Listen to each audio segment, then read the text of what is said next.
Bismillahirrahmanirrahim. Assalamualaikum warahmatullahi wabarakatuh. Salam Jumaat ya. Okey, macam mana semalam saya berkongsi dalam video pertama kan cara buat VO style saya lah ya, untuk satu video pendek, video corporate ya, video corporate yang pendek yang akan disiarkan di TV. Alhamdulillah, berkat Jumaat saya berjaya mendapat job tu. Jadi petang ni, selepas Jumaat ni, saya akan ke sana untuk buat suara latar yang sebenar lah, yang lengkap ya. Okey.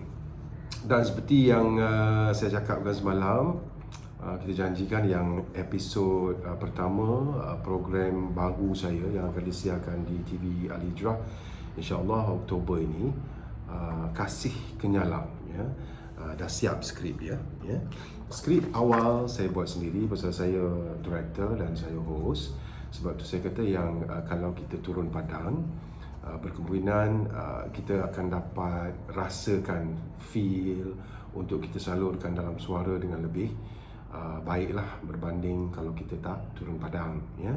Sebab tu saya selalu pesan pada adik-adik wartawan penyiaran yang baru kan, keluar, turun padang, ambillah pengalaman yang sebanyak mungkin dan balik buat skrip sendiri ya. Pasal jangan risau pasal skrip anda akan di-sub oleh editor pun kan. Jadi buat dulu asalkan faktanya betul, dan benda tu akan di-sub balik oleh editor. Dan baca, jangan tak baca skrip sendiri. You have to glorify your art of work kan. Ada setengah adik-adik wartawan ni macam malu nak buat VO, tak reti nak buat VO.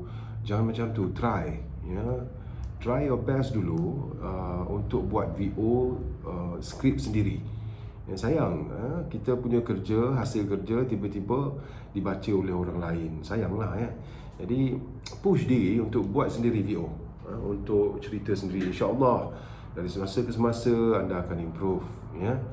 Okey, semalam kalau saya share tentang video corporate yang feel-nya sebegitu kan. Sebab tu saya kata yang kalau saya akan maksud saya tu feel yang berbeza, intonasi yang mungkin berbeza, emosi, elemen emotion amat penting ya dalam membuat suara latar, kerana emosi itu yang ada dalam skrip ni perlu dipindahkan kepada pendengar, kepada penonton. Jadi kalau penonton tak mendapat satu emosi yang cuba digambarkan pada suara, jadi sayanglah ya, hasil kerja tu mungkin tak sampai. Jadi sebab tu saya rasakan yang suara latar amat penting untuk memberi impact kepada keseluruhan penerbitan ya. Dia keseluruhan penerbitan ni banyak faktor, dan ialah content, scripting, dan juga yang the final touch tu adalah suara latar ya. Host dah gone masa shooting tu, kita dah gone dengan host kan.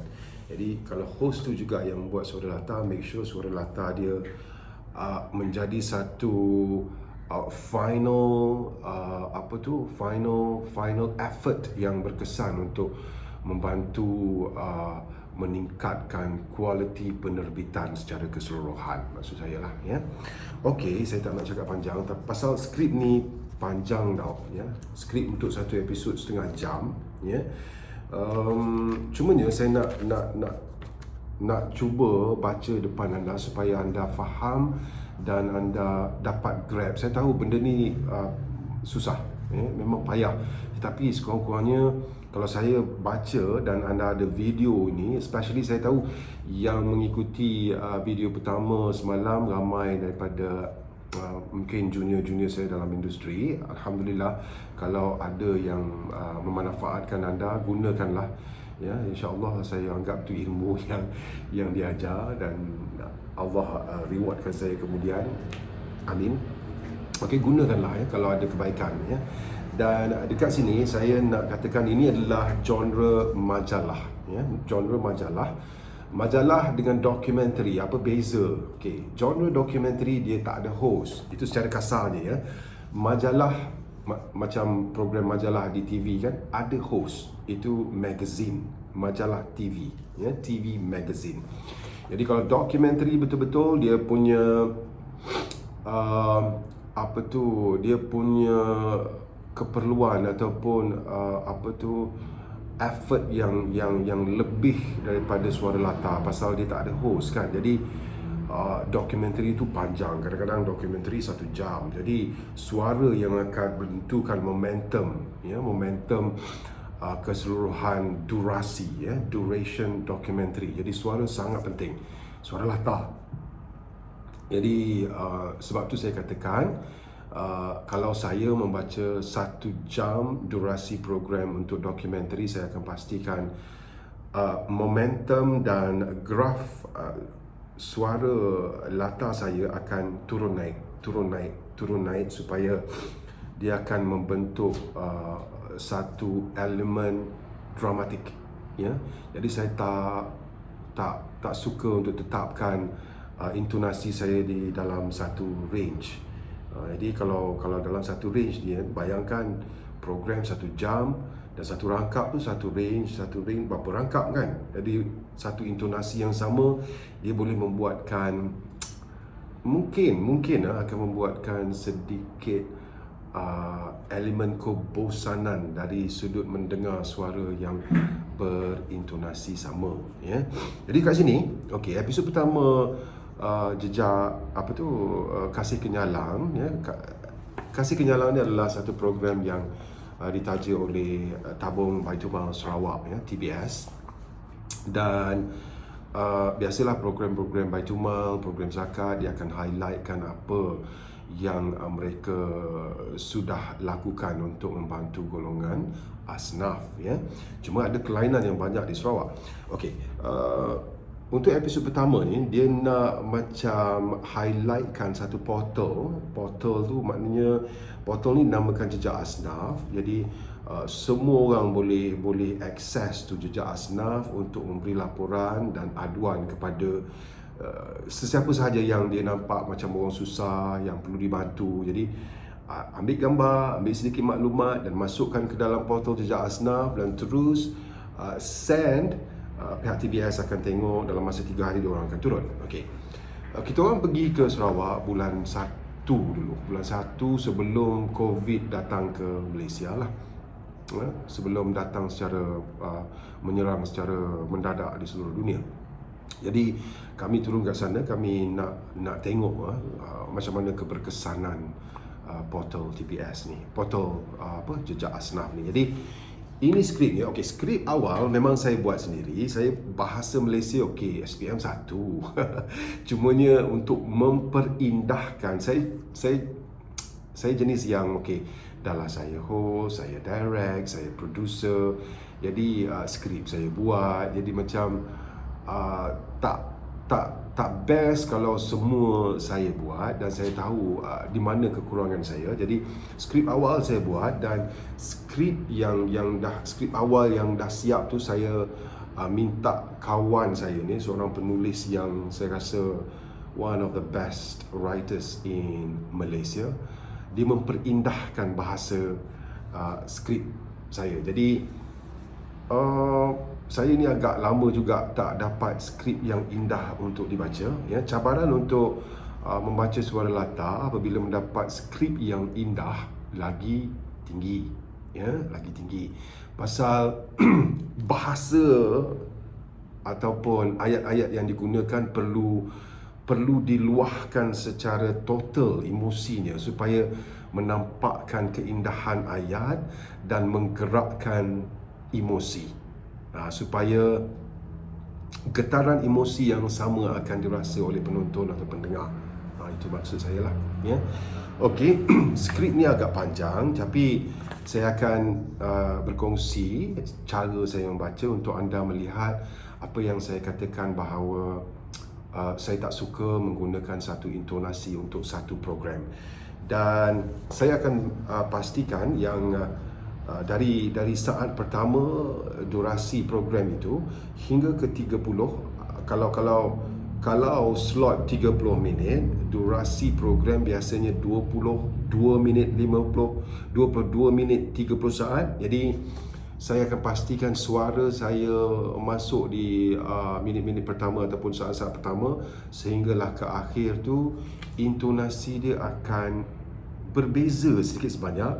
Dan yang pentingnya saya akan jaga apa emosinya dalam skrip ini, dan bagaimana emosi itu mengalir secara air yang mengalir tenang, supaya penonton akan tenang mendengar dan sama-sama merasa apa yang saya rasa dari skrip ni. Dan saya sendiri turun padang, jadi saya tengok dengan mata sendiri, dan saya dah rasa ketika itu, saya masukkan dalam skrip ini dan diperindahkan oleh seorang pakar bahasa Melayu yang saya sangat respect. Ya. Okey. Skrip dia simple, cumanya skrip simple tu suara latar pun nak kena jaga juga, ya.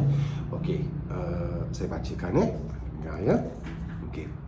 Dia untuk program setengah jam dia akan ada 3 segmen. Maksud saya 3 segmen tu bila rancangan start kan, dia ada montage, dia ada segmen pertama. Segmen pertama lebih kurang 7 minit, dia akan break untuk iklan masuk, dan dia akan start segmen kedua dalam lebih kurang 7 minit lagi, dia akan ada iklan lagi, ya, iklan kali kedua, dan segmen ketiga adalah segmen 7 minit lagi untuk penutup. Jadi dia ada segmen pertama sebagai pembukaan, tengah, ya, dan juga hujungnya adalah segmen ketiga adalah segmen penutup. Jadi biasanya seorang penerbit yang bagus, dia akan pastikan tenaga tu begini, ya. Tenaga segmen pertama, segmen 2, segmen macam begini, ya, dan dia tak boleh mendatar, dia tak boleh menurun. Dia akan pastikan yang orang nak tengok ke penghujungnya. Jadi begitu juga dengan suara latar. Jadi dia kena jaga momentum, energy segmen pertama, segmen kedua, segmen ketiga. Segmen pertama ni kita orang pergi ke jumpa seorang ibu berkeluarga, tapi dia menumpang dengan suami dengan 3 anaknya di satu bilik, ya, satu bilik rumah mak mertua, 5 orang duduk dalam tu. So dia mula-mula ni nak minta bantuan sekolah anak-anak je, tapi begini, lebih kurang. Tapi pembuka sesuatu episod yang saya buat tu, biasanya saya akan letakkan latar belakang dulu, ya. Jadi latar belakang ni penting pasal ini pun episod pertama, ya, dan kita bercakap mengenai Bumi Kenyalang, ya. Secara kasarnya saya akan buat begini. Sarawak, Bumi Kenyalang, negeri harmoni yang memayungi pelbagai ras bangsa dan menyantuni kepelbagaian budaya. Di sebalik indah dan amannya negeri ini, Sarawak berdepan dengan pandemik yang menakutkan, COVID-19. Virus yang mula dikesan di Wuhan, China, menular secara meluas semenjak Februari 2020 ke seantero dunia. Puluhan juta warga global dijangkiti, malah angka kematian juga menghampiri angka 1 juta orang. Maaf, noise. Penularan yang sangat agresif ini membuatkan Malaysia mengambil langkah melaksanakan Perintah Kawalan Pergerakan pada 18 Mac 2020, merangkumi beberapa fasa yang dijangka berakhir pada 31 Disember 2020. Sarawak juga mencatat antara kes jangkitan tertinggi di Malaysia, dan sebahagian daerah di Kuching kembali dikenakan Perintah Kawalan Pergerakan berikutan penemuan kluster baru pada Julai lalu. Pembukaan ini saya membaca, lebih kurang saya baca news. Pasal perenggan awal ni dia memang berbentuk news untuk kita buat opening kepada program, dan it's about COVID-19 and purely in Sarawak lah, ya. So kita masuk sedikit kepada pengenalan siapa penajanya, ya. Tabung Baitumal Sarawak TBS, organisasi yang peranan dan bertanggungjawab dalam pengurusan zakat, wakaf dan sedekah di Sarawak. Semenjak diordinankan pada tahun 1984, TBS beroperasi dengan menyantuni masyarakat dan komuniti melalui pelbagai pendekatan agar bersesuaian dengan peredaran waktu. Alhamdulillah, pada awal Januari lalu sebelum COVID-19 menjadi pandemik global, produksi Kasih Kenyalang berkesempatan turun padang bersama dengan tim TBS. Antara yang diperkenalkan TBS adalah aplikasi jejak asnaf yang memudahkan sistem penyampaian bantuan secara efektif. Okay. Kat sini still saya gunakan feel newsy, ya, macam berita sedikit. Tetapi sikit sebanyak saya highlightkan strength TBS. Dia umpama semalam saya baca video korporat, kita ambil elemen tu sikit. Cumanya elemen highlightkan tabung Baitul Mal Sarawak ni tak sekuat video korporat. Pasal video korporat dia 2 minit. Jadi bulat suara dan tekanan ke atas pergerakan suara tu perlu lebih macam itu. Umpamanya, ya. Tapi ini relax. Kau baru di minit-minit awal majalah 30 minit kot, takkan kau gitu. So relax, ya. Walaupun dia berbentuk memperkenalkan siapa tabung Baitul Mal Sarawak tu, ya. Okey. Lepas tu dah habis tentang newsy, ya, elemen berita, saya terus masuk ke kes yang terlibat, ya. Tengok dia punya transition, feel, energy dan flow saya, tengok, ya. Tadi saya baca macam news kan, bila dah masuk pasal kes yang terlibat ni, okey. Kampung Binyu terletak lebih kurang 20 km di selatan Bandaraya Kuching. Aduan dihantar pada 1 Januari 2020 melalui aplikasi jejak asnaf, datangnya dari pengadu sendiri. Saringan awal dibuat di ibu pejabat dan kurang dari 3 hari bekerja, unit bahagian siasatan TBS memutuskan untuk bertemu pengadu sendiri bagi membuat penilaian lanjut. Mastika Hussein, sini ya, transisi lagi. Pasal tadi saya still letak overall punya latar belakang, dan now kita pergi kepada siapa talent asnaf yang kita tuju tu. Okey. Mastika Hussein, saya dah tukar gear. Okey. Berusia 24 tahun, adalah seorang suri rumah. Berkat pengungsian hidup bersama suami, mereka dikurniakan 3 cahaya mata yang masing-masing berusia 9, 8 dan 4 tahun. Keluarga kecil ini menumpang kasih tinggal bersama ibu mertua Mastika, sebuah bilik untuk mereka berlima. Tengok, dia punya feel dan emosi saya lebih macam simpati kepada keluarga ini, pasal saya pun tengok sendiri. Okay? Sebagai ketua keluarga, suaminya bekerja sebagai buruh dengan gaji RM30 sehari. Jika jumlah hari bekerja dalam sebulan tidak konsisten, maka kuranglah pendapatan mereka sekeluarga. Certain word saya stress, kurang, macam dia berkurang lah, dia down, kurang lah, ya. Keadaan menjadi semakin menghimpit, ya. Keluarkan emosi perkataan menghimpit, ya. Keadaan menjadi semakin menghimpit apabila motosikal yang digunakan untuk kerja seharian sudah rosak. Sebagai isteri, selagi ada ruang untuk membantu suami, Mastika turut mencari peluang untuk mendapat pendapatan keluarga. Okey? So ni macam elemen, nampakkan ada elemen inspirational. Dia still bekerja untuk membantu suami, ya. Keadaan ekonomi keluarga yang menghimpit ada kalanya membuatkan Mastika hilang daya. Okey? Ada part yang saya pause. Untuk hilang daya adalah dua perkataan yang nak menampakkan dia dah berusaha, tetapi ada certain yang dia macam tak terdaya, kan? Jadi kena pastikan satu suara yang betul untuk menggambarkan emosinya. Pernah juga memohon bantuan daripada agensi tertentu tetapi tidak berjaya. Okey, kat sini saya up balik. Seolah-olah saya macam merasa how frustrated she was bila application tak even diproses ataupun dihubungi balik pun. Jadi kat sini saya macam sama-sama merasa apa emosi Mastika asnaf tu, ya. Jadi macam ada, bukanlah marah, bukanlah kecadrahnya semua ini lagi. So naikkan sikit momentumnya. Sebab tu saya kata dia kena momentum begini. Dia tak boleh macam satu ayat 1.5 jam program sama je yang kita dengar intonasinya. Okey. Pertemuan dengan tim TBS berlangsung dalam suasana yang mesra dan sesi penilaian berlangsung kurang dari setengah jam. Itu nak menampakkan, wow, cepatnya. So, nampakkan biar penonton kata, wow, oh setengah jam je. So, suara tu kena nampakkan setengah jam. Macam pelik, macam, wow, tak sangka.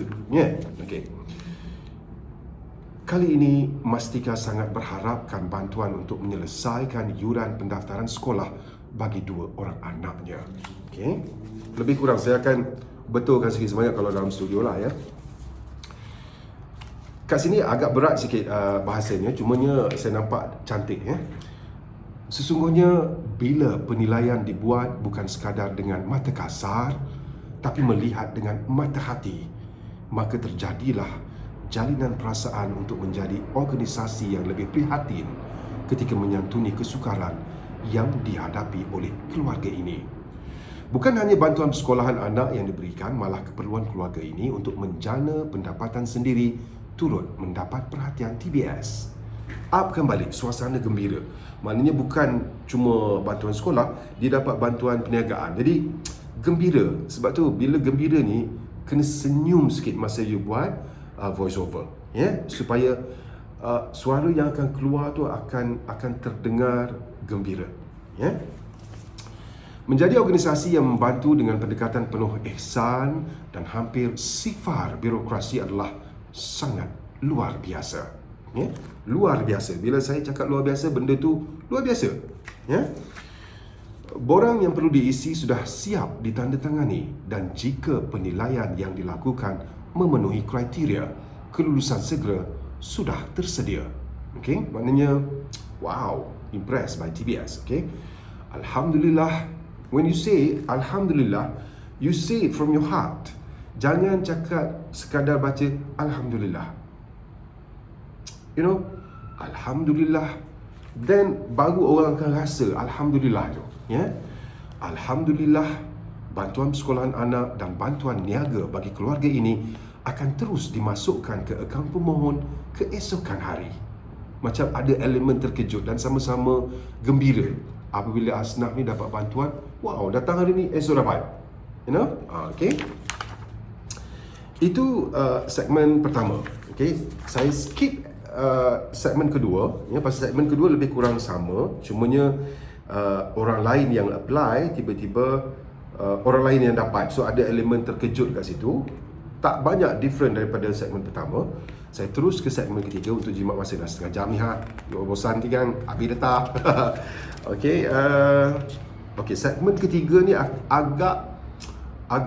agak rumit isunya dan bila saya tengok balik skrip ni, wow, sangat indah dan agak mencabar untuk membuat suara latar. Jadi kalau suara latar gagal, jadi apa yang indah ada dalam skrip tak akan berjaya menyentuh hati dan sanubari penonton. Jadi segmen ketiga ni penting sangat. Sebab tu saya cakap momentum setengah jam dia akan kena begini. Ya, okey. Begitu juga dengan suara latar. Okey. Dengan suara segmen ketiga ni ya. Tetapi maksud saya segmen pertama, segmen 3, walaupun momentum gini, suara latar, pembuat suara latar perlu juga menjaga suasana keseluruhan setengah jam. Ya, jangan you macam agresif, terlampau agresif. Macam mana dia segmen 1, segmen 2, segmen 3 secara suara latarnya dia perlu ada konti juga dari sudut emosi, elemen, intonasi. You nak go up and down boleh, tetapi secara keseluruhannya dia kena macam sebati tau. Dia tak boleh macam segmen pertama you go up and down tapi different key. Mungkin saya tahu secara teknikal, segmen 2 dia macam float alone, segmen ketiga dia dah jadi float lagi. Jadi dia tak macam sync ketiga-tiga segmen. Ya, seorang latar perlu pastikan segmen pertama, segmen 2, segmen ketiga, walaupun different cases, you have to merge together, ya, untuk melahirkan satu suasana, satu feel voice over yang sebati, walaupun dia berlainan cerita. Okey, kita cuba, ya. Saya cuba segmen 3. Kami bergerak ke Kampung Selampit yang letaknya 60 km dari Kuching. Selepas sejam, kami tiba di jeti Sungai Selampit, namun destinasi tujuan masih jauh. Untuk sampai, kami perlu menyeberang sungai dengan perahu kecil dan berjalan kaki sejauh 1 kilometer. Itu suara yang nak menggambarkan suasana tau. Naik perahu, jalan kaki. So, suara latar tu perlu menggambarkan seolah-olah kamu bercerita, menggambarkan perjalanan kamu untuk sampai ke kampung Selampit. Jadi bila dilampirkan dengan visual, bila visual editor letakkan visual, dia akan match dengan suara, dia akan match dengan gambar visual. Ya, itu penting. Ya. Pasal apa satu lagi, visual editor ni dia memerlukan feel untuk dia berkreatif, nak ambil visual yang mana. Jadi kalau suara latar macam gini dia akan membantu visual editor, dia terasa macam wow, feel tu datang.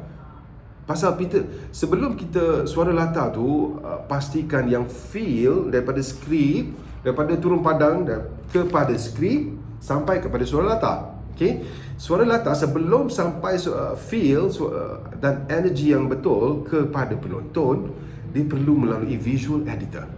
Ya, jadi pastikan emosi yang betul ditransfer dulu kepada visual editor untuk visual editor berkreatif, untuk visual editor ada semangat untuk edit setengah jam tu kan.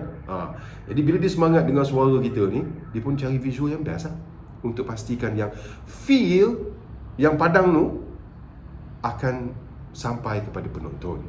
Itu maksud saya, ya. Kampung Selampit sangat unik, cerminan pada Malaysia yang majmuk sangat terlihat di kampung ini. Di kampung ini. Tengah dah keluar dah setengah jam tu kan. Mereka hidup dalam keadaan rukun dan damai walaupun masyarakatnya mengaluti 5 agama berbeza. You see? Rukun dan damai. So damai. Tetapi bila sampai ke 5 agama berbeza, nak menampakkan wow, 5 agama berbeza dalam ada satu kampung. Okay? Dari 209 keluarga yang tinggal di kampung ini, hanya lebih kurang 10 keluarga yang beragama Islam. Tapi rombongan kami disambut dengan hangatnya masyarakat yang hidup berharmoni. Okey? Faham tak? Okey? Kes kali ini, aduan datang dari anak saudara Asnaf yang kami santuni. Walaupun berlainan agama dengan ibu saudaranya, namun atas rasa kasih, dia merasakan perlu untuk membantu. Okey. Uniknya Sarawak ni, overall yang saya nampak kan macam dia orang ni harmoni. Jadi saya orang Semenanjung, bila datang ke sana, saya bagi tahu kepada produksi dan diri saya sendiri bahawa dan even scriptwriter dan my idola scriptwriter, yang kita perlu membuat rancangan ini supaya tidak menyentuh atau mengganggu sensitivity, mengganggu keharmonian yang sudah dipupuk sekian lama. Ya, kita kena pastikan bahawa elemen keunikan ini, keharmonian ini perlu disuburkan, ya, dengan program ini. Jadi sangat sensitif untuk saya buat ayat ke atau untuk menyentuh sesuatu isu ke, supaya kita tak nampak kita kacau apa-apa, ya. Tujuan kita murni adalah untuk kita menyelamatkan satu isu yang akan memenangkan semua orang. Kita tak nak macam kita menangkan pihak ini, pihak lain terasa dan sebagainya. Faham kan? Itu keunikan Sarawak tau. Dan inilah uniknya kes ini. Okay? Dan daripada tadi saya pegur macam biasa, saya zoom masuk ke kes ni. Tengok transisi emosi suara latar saya. Asnaf yang disantuni TBS ini mempunyai sirah. Sekali lagi, Asnaf yang disantuni TBS ini mempunyai siri kisah sedih yang panjang. Okey, saya mula guna bass dalam suara saya. Saya cuba dig in di mana suara bass saya yang suara bass yang still ada power. Jangan pergi suara bass yang mana you dah nipis ataupun macam ni cakap, suara bass yang dah macam dah tak ada dah tau. Make sure suara bass tu still ada untuk you menyelam. Ya. Nur Hidayah Senim lahir sebagai penganut agama Bahai 64 tahun yang lalu. Setelah berumah tangga, dia bermastautin di Semenanjung bersama suami tersayang dan dikurniakan seorang cahaya mata dan menjalani kehidupan sebagai seorang Muslim. Okay. Jodoh bersama suami tak panjang. Lewat tahun 1980-an, suaminya meninggal dunia. Okay, tengok suara saya simpati, suara saya dah lebih macam dan speed pun saya akan slow it down a bit untuk mengatakan kita bersimpati dengan si Asnaf ini, ya. Nur Hidayah berkahwin semula pada tahun 1998. Dia kembali menjalani kehidupan berkeluarga yang normal bersama anak kandung dan seorang anak angkat yang dibesarkan bagai anaknya sendiri. Setelah 8 tahun bersama pada tahun 2006, Nur Hidayah berpisah dengan suami keduanya. Demi kelangsungan hidup untuk membesarkan anak-anak, Nur Hidayah bekerja sebagai pencuci pejabat. Walaupun pendapatan yang diperolehi tidak seberapa, tetapi ianya mencukupi untuk menampung keperluan hidup. Namun, ujian hidup datang bertandang. Ujian berat yang sehingga kini amat sukar untuk dipikulnya. Tengok emosi, ya. Let it flow cantik-cantik tu. Let it flow cantik-cantik supaya penonton akan merasa tau apa emosi yang you cuba sampaikan dan apa elemen simpati kita pada Asnaf tu yang perlu disimpati sama oleh penonton. Okay? Pada awal tahun 2015, you see, story yang kita simpati ni bila kita sebut walaupun tahun dia ada satu energi, satu emosi simpati kat situ tau. Bukan simpati yang bila kita dengar penyet, itu saya tak suka, ya. Bila kita dengar simpati tu, Allah, rasa kita down. Selepas setengah jam kita tengok, kita down. Pada saya tak nak tengok program macam tu. Sedih boleh, tetapi selepas setengah jam kita ada inspired, kita ada satu benda yang perlu kita fikirkan, satu benda yang sama-sama kita cuba cari jalan penyelesaian. Ya, tengok sini, ya. Pada awal tahun 2015, satu-satunya anak kandung Nur Hidayah kembali ke pangkuan ilahi. Anak terkasih pergi tak kembali. Kisah dukanya tidak terhenti di situ. Pada awal tahun 2019, anak angkat yang dibesarkan bagai anak sendiri, satu-satunya insan yang tinggal untuk dia menumpang kasih juga, telah kembali ke rahmatullah. Kehilangan anak-anak yang dikasihi bagaikan tamparan hidup yang membuatkan dia tumbang, tak mampu berdiri lagi. Dia tinggal bersendiri di Semenanjung Malaysia, terumbang-ambing tanpa siapa yang peduli. Keluarga kandung pula jauh di bumi kenyalang. Dengan hati yang nekat, walau berat, Nur Hidayah mengambil keputusan untuk pulang ke tempat asal dan tinggal di rumah pusaka orang tua bersama keluarga adiknya. Di wajahnya terukir garis duka, kesedihan yang sukar. Tengok, kat sini memang saya kena hati-hati pasal saya rasa macam ayat dia power, dan ayat inilah yang akan menjadi satu benda yang akan jadi macam, pasal kita nak matchkan dengan visual, kerusingan muka dia dan sebagainya. Jadi ayat ni perlu di VO betul-betul. Okay? Di wajahnya terukir garis duka, kesedihan yang sukar diungkap, lahir dari jiwa yang kosong. Okay? So, maknanya saya cuba cari base yang suara-suara yang macam mana yang saya boleh lahirkan untuk menggambarkan kemelut yang dihadapi oleh Puan Nur Hidayah, ya.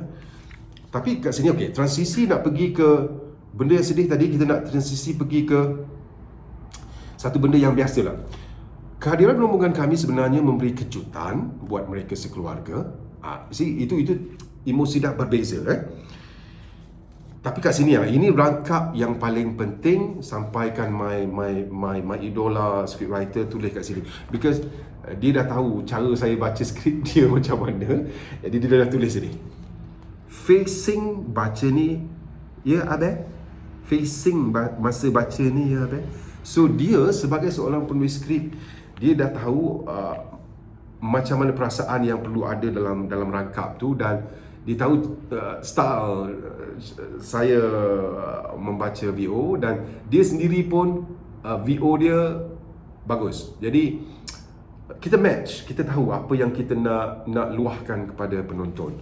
So dua rangkap ni agak penting dalam keseluruhan dari keseluruhan setengah jam program. Pasal dia menuntut penonton untuk sama-sama mendengar, okey? Dengarkan keluhan ini. Luahan dari hati yang sudah retak 1000. Mungkin ianya akan menyentap perasaan kita, namun dengarkanlah dengan hati yang terbuka. Ada sesuatu yang perlu kita pelajari dari kedukaan wanita ini. Okey? Pasal kena habis itu, dan baru masuk dia akan menangis. Dia punya sound bite, maknanya temu ramah saya dengan dia akan masuk. Pasal apa? Sebab tu VO ni amat penting untuk VO dan soundbite temu ramah itu macam dia passing baton. Kalau VO tak passing baton betul-betul 4 times 100 kan, you tak pass betul, baton jatuh, disqualified. So dia macam gitu juga. You kena pass baton suara latar ni kepada soundbite tu. Soundbite macam mana? That's why sebelum kita buat, ada kalanya dulu masa awal-awal dulu, sebelum saya pandai mengolah emosi dalam suara ni, saya tengok dulu apa yang nak diperkatakan oleh orang ni. Then saya tahu nak gunakan suara latar bagaimana. Ini tangisan dari seorang yang sangat berputus asa dalam kehidupannya. Namun dia sedang merayu untuk dibantu. You see, dia kena macam, ada satu ayat yang kita macam support dia, dan ada satu ayat lagi untuk kita sama-sama, come on, kita kena ada tanggungjawab kita semua. Seperti namanya, dia adalah insan yang perlu disantuni untuk mendapat kembali hidayah Islami dalam hidupnya. Nur Hidayah perlu dibantu untuk memulakan semula kehidupannya. Okay, ini transition. TBS datang tepat pada waktunya. Tindakan segera yang diambil amat dihargai Nur Hidayah. Okay, so ni resolusi jangka pendek. Okay, dan saya suka penghujung ni saya akan baca slow sikit, dan ada kalanya saya baca sebiji-sebiji untuk saya tinggalkan ending program tu kepada penonton, supaya penonton rasa apa? Rasa macam wow, rasa macam nak sama-sama berfikir macam mana kita nak selesaikan isu ni. Dia kemelut, dia tak ada tempat nak duduk, dia kena duduk balik ke kampung dia bukan kampung dia minoriti Islam, dan dia tinggal dengan adik yang bukan Islam. Jadi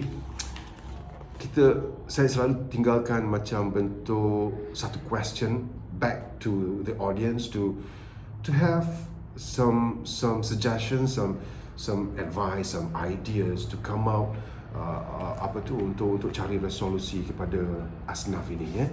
Saya tinggalkan rangkap ini di akhir rancangan. Dan akhirnya, mungkin juga resolusi yang paling jitu terletak pada diri. Dan akhirnya, mungkin juga resolusi yang paling jitu terletak pada diri Nur Hidayah sendiri untuk mencari semula hidayahnya yang hampir hilang. Okey, letih dah. Pasal dia main emosi. Maknanya ada kalanya VO-nya, kalau setengah jam saya dapat satu VO yang momentum ataupun energi yang turun naik, yang ada happy, ada sedih, ada ada terharu, ada inspirasi. Masa bila dah habis dia macam wow, macam kering tau, kering. Pasal dia menuntut kita yang membaca suara latar ni sama-sama beremosi sama untuk membentuk satu suara latar yang beremosi lah. Okay.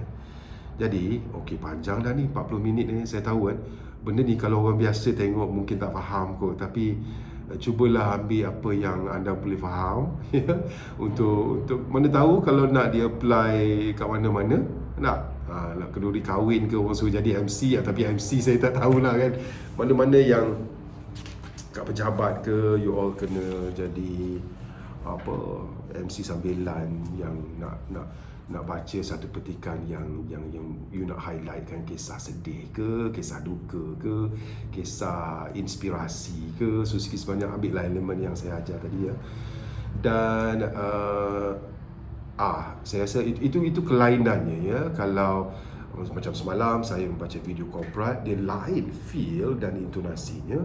Dan hari ini satu program setengah jam yang saya rasa dia ada juga turun naiknya, momentum, energi, emosi dan sebagainya ya. Jadi kepada yang rasa video ni relevan, especially pada junior wartawan yang ada dalam industri ya, itu sikit sebanyak yang saya boleh berkongsi, yang saya rasa ya anda boleh ambil tau. Pasal saya rasa dalam industri ni saya jarang nampak satu rakan junior ya, wartawan yang pasal begini tau. Saya agak bertuah, alhamdulillah. Saya berpeluang untuk menjadi seorang penyampai berita dan juga seorang pengacara, seorang host dan sekarang seorang penerbit. Jadi ehwal semasa, jadi semua genre saya dah ada pengalaman ya. Jadi satu kebaikannya juga adalah the merging of all those genres ni membuatkan saya tahu nak macam mana nak masuk ke sini, saya akan sesuaikan ke sini, masuk ke sini saya sesuaikan ke sini. Itu untuk adik-adik yang baru dalam industri, itu pentingnya untuk you all explore all genres. Jangan macam kadang-kadang you all dah macam selesa dengan satu benda, satu desk, buat isu politik ke, for example, you dah master, sampaikan sehingga bos kata okey tukar you ke satu desk lain, you rasa macam alamak tak best dia, aku tak reti. No, you explore, because satu hari you akan dapat tahu bahawa dengan mengetahui serba 360 degrees dalam industri, benda tu amat berguna untuk you all satu hari nanti. Macam saya tak sangka saya boleh jadi macam ni, menjadi punca rezeki saya. Saya belajar dalam perakaunan, saya ada ijazah perakaunan, saya bukan belajar dalam Meskom, tapi siapa sangka kan. Dan saya ada zero knowledge about broadcasting semasa hari pertama saya masuk dalam industri penyiaran. Jadi alhamdulillah sekarang, alhamdulillah lah ya, maknanya boleh lah ya.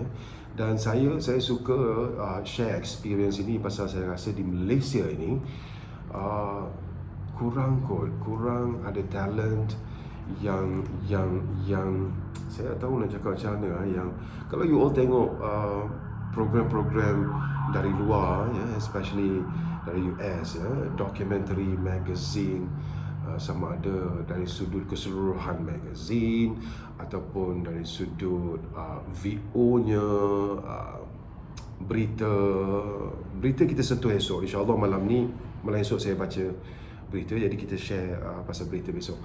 Cumanya saya nampak boleh diperbaiki, boleh ditambah baik untuk menjadi seorang wartawan penyiaran yang berkaliber, yang lain dari yang lain. You have your own identity, you have your own strength, you have your own focus, you have your own perjuangan. Because pada saya menjadi seorang wartawan adalah sebenarnya juga adalah seorang pejuang kepada misi-misi tertentu. Jadi okey, nak tanya apa-apa boleh tanya ya, insya-Allah. letakkan soalan ataupun apa-apa feedback di bawah ya. Dan kepada yang letak feedback semalam, alhamdulillah, terima kasih banyak. Sekurang-kurangnya saya tahu yang benda ni ada yang memerlukan. Jadi kalau ada perlukan lagi, okey, saya minta like dan subscribe channel saya, dan insya-Allah you all share lah mana yang dapat dimanfaat tu, alhamdulillah untuk saya ya. Moga dia menjadi satu manfaat kepada saya satu hari nanti bila saya dah tak ada. Pasal ilmu yang ditinggalkan dan dipraktikkan tu akan mendapat manfaat kan. Amin ya rabbal alamin. Terima kasih banyak-banyak. Assalamualaikum warahmatullahi wabarakatuh. Kita jumpa insya-Allah hari Ahad lah. Ya.